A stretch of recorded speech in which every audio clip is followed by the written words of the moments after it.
So there's a family on its way to church. They got a couple little kids with them. And the mom asked the kids, do you know why we stay quiet when we go into church? And the littlest one answered, "It's because people are sleeping." Now, nobody does that here, right? Okay, then. All right. Good answer. What is the truth? Deanna Fahuni asked me to talk on this. What is truth? What is the truth? So let's start out with a definition. Dictionary says, truth is that which is in accordance with fact or reality, or a fact or belief that is accepted as true.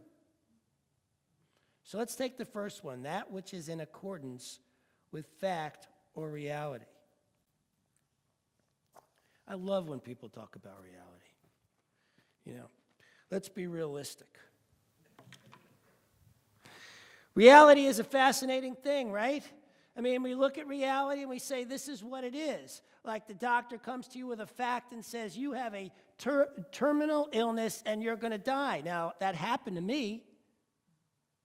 And they had all the facts laid out about why that was going to happen, and of course it didn't. And then, of course, there was that time I read to you that story about an AMA, came out right straight out of the AMA, the story about a man who had these orange-sized tumors and went through all that living and dying, not based on any medication that was actually helping him, since they kept giving him placebos, but in fact, simply what he believed his reality to be. And so we have this thing where reality, you know, becomes only true for us if it's right, you know, if it's a problem, or if it's true, or if it serves us in some way, which is really more whether it's a good or bad, it's whether it serves us. We want to stand by that as what is true. And then there are folks who go, well, you know, there must be something intrinsic about truth.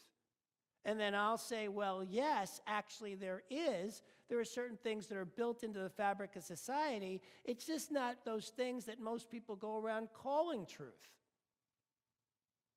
Like, for instance, I love the folks who say the Bible is literal. You know, no, and then don't live that way. Right? They'll say the earth was definitely created in 7 days, and then they'll go, you know, Christ is definitely the Savior, and what he said was definitely the truth, but we can go ahead and kill people.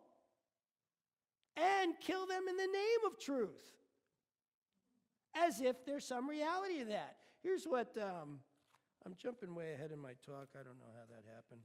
But anyway. So I'll be bouncing around on these pages here. Let's see if I can do that in a way that might. But these, you know. But here we go. Here's some Bible quotes that some folks say the Bible is literal, and yet this says, but in Matthew 5:44. But I say to you, love your enemies, and pray for those who persecute you, so that you may be sons of your Father who is in heaven. For he who causes his sun to rise on the evil and the good, and sends rain on the righteous and the unrighteous. That seems pretty clear. Goes right along with Shakespeare's quote, you know, there is no good or bad, but thinking makes it so. Now, Ernest Holmes, our founder, quoted that quote in his book because he was so clear that that was true, that there is no good or bad, but thinking makes it so. So we have this other quote in Luke 6:27. But I say to you who hear, love your enemies, do good to those who hate you, bless those who curse you, pray for those who mistreat you. Whoever hits you on the cheek, offer them the other also. And whoever takes away your coat, do not withhold your shirt from him either. So if you're going to be literal with the Bible, you better not have locks on your doors. And you better not talk about how we got to stop people from coming into the country.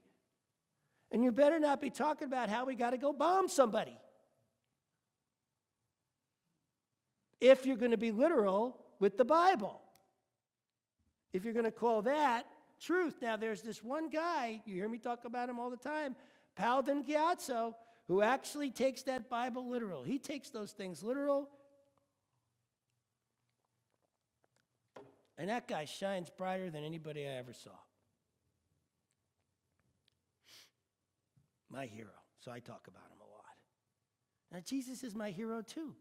He walked around preaching that, about loving your enemies, walked in the face of being persecuted, walked and wound up being nailed to a cross, which couldn't have felt all that good. Now, I have had the unluck or opportunity in my life to at one time, using a nail gun, shot a nail through two of my fingers, attaching it to a piece of wood.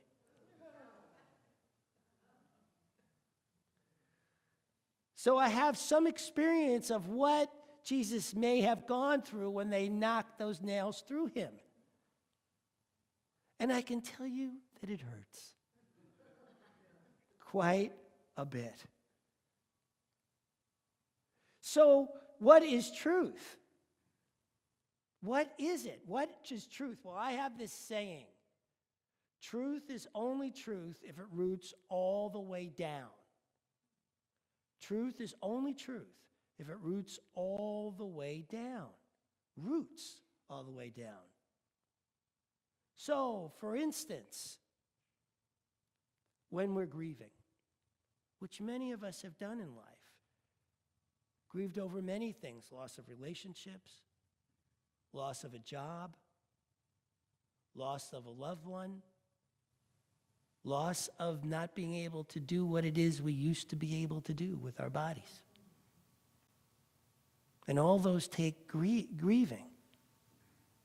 So what in this grieving process is truth? Well, one thing we can gain from grieving is having more empathy for others who have also had loss. Have more compassion for others who have loss. Is compassion ever bad? Is empathy ever a mistake? Roots all the way down. Those are the kinds of things that root. You see what I'm saying here? Now, if you're upset that you lost a job, and there's some fact around that somehow you're not going to get another job, or you don't think you can move forward, or what's going to happen to you next, is that helpful to hold it that way? Is it ever helpful to hold things in a way that make it seem like your future is doomed?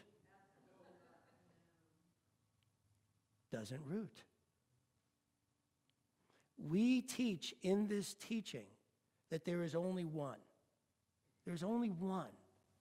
One thing going on all the time, and everything in this one is part of this one. It's a many inside a one, and because there's only one, people were able to come up with mathematics around physics that work every single time. Imagine a universe where there was more than one, so that there would be two formulas for the same thing happening in physics, and you never knew which one to apply at the time. How would that work out?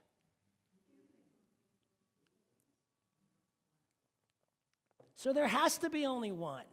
Mathematically, it gets proven all the time, because any math that works every single time proves that there only can be one, or that math wouldn't work every time. It would only work some of the time, because if it only worked some of the time, then there must be something else we don't even know about impacting on it that's making it not work. Does that make sense? So in the science of mind, which is what we teach here, very different. We're not Scientology.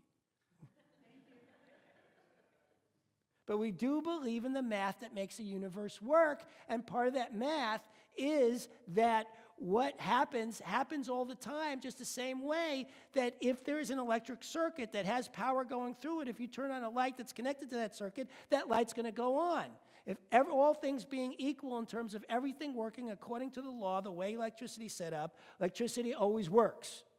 If it doesn't work, it means something's broken in the circuit on one end or another. Yes? Yes. So we know that that's how the universe works as a whole. So, is knowing that there is only one something that is ever wrong? Real question. Is there something about knowing that there is only one? Is that knowing that there is only one ever wrong? Roots all the way down. When we have a circumstance or something we call truth, somebody comes to you and says, I'm going to share something with you, but this may hurt, but it's my truth. Is it really their truth? Or is it their feelings in the moment that may change? Can truth change? Some people think it can. They call it relative truth. But is there really such a thing as relative truth that's truth? You know, that's the problem here, is there is an absolute truth, and again, people use words in ways that don't really fit the meanings, except according to the dictionary. I love the second part of this meaning. Where's that page? Which says that truth is a fact or belief that is accepted as true. So that means the truth can change all the time, because what's accepted as true changes all the time. What's accepted as morals, right? That's what we talked about last week, changes all the time. But I'm saying if you really want a truth that you can stand on and hold on to, it has to root all the way down. Otherwise, you're standing on something a carpet that could get pulled out from under you at any single moment. Is that what you want? Do you want truths that you can stand on, that it can get pulled out from under you at any single moment? No. Is that what you want? I mean, it sounds like, is that what you want? Do you want truths that can get pulled out from underneath you? No. Some of you do? I just want to be clear. Some of you like living on carpets that can get pulled out from underneath you? Okay, then. Then we have to look for the truths that never change. And stand by those, hold on to those when things get really rocky, right? Like a life raft. The beauty of absolute truth, the beauty of what roots all the way down, is you get to hold on to it when things get really hard. Who needs any of this stuff when things are going well? I do. Okay, fair enough. But most of us need it when things get hard. That's when we need this stuff the most, is when things get hard. And when things get hard, what you want to be able to hold on to, what you want to be separate out, wheat from the chaff kind of thing, is what is the absolute truth? What is that thing that I can hold on to and know and feel and hug and be with when things look really hard? And that's the beauty of the science of mind teaching. That is the beauty of what we talk about here, is that you've got these principles, these ideas that we can hold on to in our roughest times. Things like compassion, empathy, love, gratitude, because there's blessings in the fact that we still get to be here, even when it's hard. There's blessings in the fact that we can change our thinking around whatever's going on in any moment we want to change our thinking. In any moment we remember to change our thinking. I know for me personally, I always want to shift my thinking. The hard part for me is to remember to do that. Right? But then once I do, I go, oh, I'm not seeing this right. And so I have this other saying that I constantly remind myself, which is that there's more going on than meets the eye. If there's a circumstance happening that I'm not in complete alignment with, then I remind myself there's more going on than meets the eye. When I look at my bank account and it looks like I don't have enough money in it, I remind myself there's more going on than meets the eye. what most people call miracles. They call them miracles because they don't know that how this all really works is we need to shift our consciousness first. I got into this teaching, and after about 3 years in this teaching of really focusing on this principle of shifting no matter what's in front of me, no matter what it looks like. It took about 3 years. I'm shifting my, I was struggling financially. I was struggling a lot. And I kept focused on, this isn't my reality. My reality is I am abundant. And then all of a sudden, out of nowhere, I had an $80,000 windfall. I mean, that's not chump change. And it came out of nowhere. Least expected. How many here have had money come out of nowhere where you least expected it? Raise your hands. Yeah, that's what happens when you put these principles to work. And I know people, I found, and before that 80,000, there was 10,000, and before the 10,000, there was $20, and before the $20, there was a dime on the street. And what I did is I moved forward and kept having gratitude and putting these principles towards each one, and then watched the whole thing spiral until it finally just took off. It took 3 years. It wasn't overnight. This stuff takes practice. Putting these principles to work takes practice. That's why I kept at it long enough where all of a sudden, one day I'm like, oh wow, I took so many classes, now I'm a minister. I kept at this so much that now I'm a minister. But that's what happens, you keep at this and you keep loving the results that come forward, and they keep coming forward long enough where all of a sudden, boom, you realize your life is just taking off in ways I know mine has that I've never even imagined. I never thought I was going to be a minister. It never even dawned on me, and I love being a minister. And I never even crossed my radar. But that's what's possible when we open up to a larger possibility of the fact that not only is there only one, but there is a truth beyond all other truth, that we are powerful, creative, spiritual beings, and our lives work exactly the way we create them. And that if we keep working at shifting our minds, our lives will keep shifting. If we make a stand and put something in concrete and say, no, this is the way it is, well, then it is. That's the way your life is. Have you ever found yourself defending the way you see life and yet not liking the results you're getting? I've done that. Has anybody else? Is it just me? You really want to catch yourself when you're defending any view of life if your life isn't like fantastic, if you don't have the best health in the universe, better than anybody else you know, if you don't have more money than the Gettys, if you're not like exploring strange new worlds and seeking out new life and new civilizations, then there's a way in which you may be defending a way you're viewing life that could be larger. And if you don't give that a chance, if you stand and make concrete how it is you think it ought to be, and this, that, and the other thing, then you've put yourself in a box, and how are you going to get out of that box except if you got the key? You're the one with the key to let yourself out of the box. You with me on this? Okay, good. Let's bring up the identity prayer. I love this prayer because when it comes to truth is only truth if it roots all the way down, this prayer has more words of truth in it than any other prayer I found, which is why we do it every week. Within myself, there is that life which is perfect, complete, divine.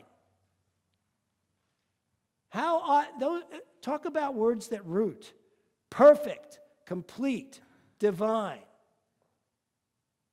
Remembering that in any circumstance, no matter what's going on, is helpful, yes? You want to remember that, right? This is what we're talking about. Perfect, complete, divine. That is what we are, no matter what the circumstance. Next, for I was never born and cannot die. That's true, right? That's what we believe here. We were never born and cannot die. We came for a visit. We're a blip on a map. How we spend this visit is totally up to us. But the visit starts and the visit ends. This is a very finite point in time in life, and then we go back to the eternity that is never born and cannot die. Yes? That's what we believe here. Yes? Yes. Okay. Peace, poise, and power of wholeness. Peace, poise, and power of life. Can those words ever lead you astray? No. Root all the way down.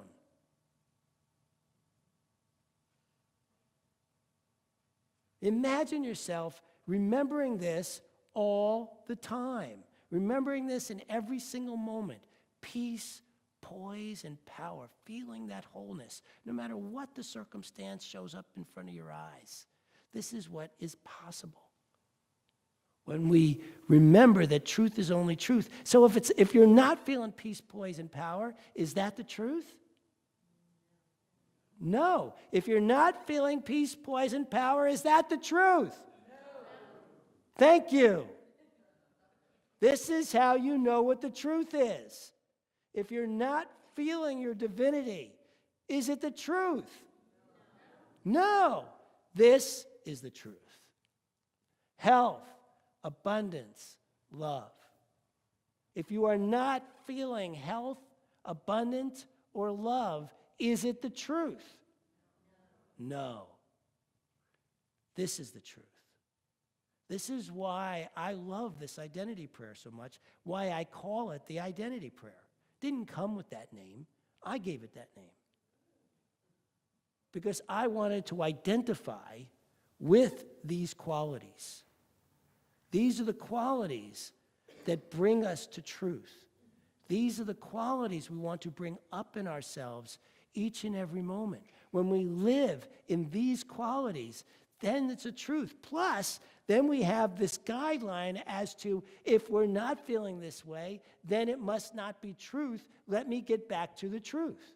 You see what I'm saying here? These words can never be pulled out from under you.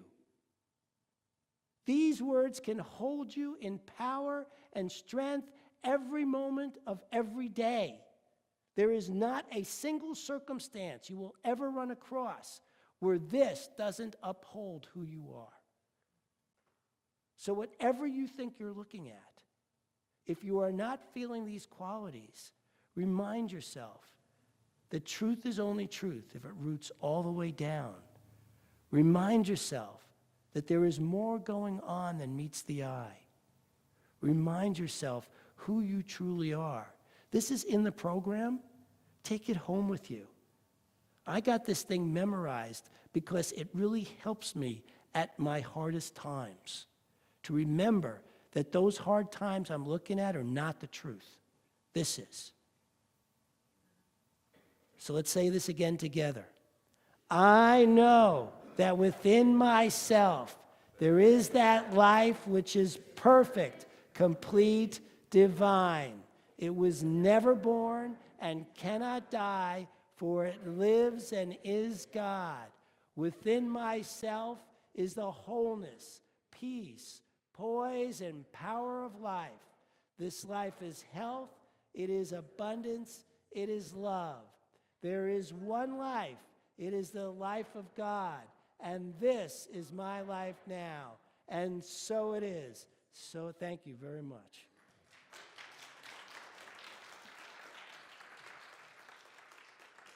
Take out what you're going to give. You are the face of God. I hold you in my heart. You are a part of me. You are the face of God. You are the face of God. I hold you in my heart. You are a part of me. You are the face of God. You are the face of God. Tu es l'image de Dieu. I hold you in my heart. Tu es l'image de l'amour. You are a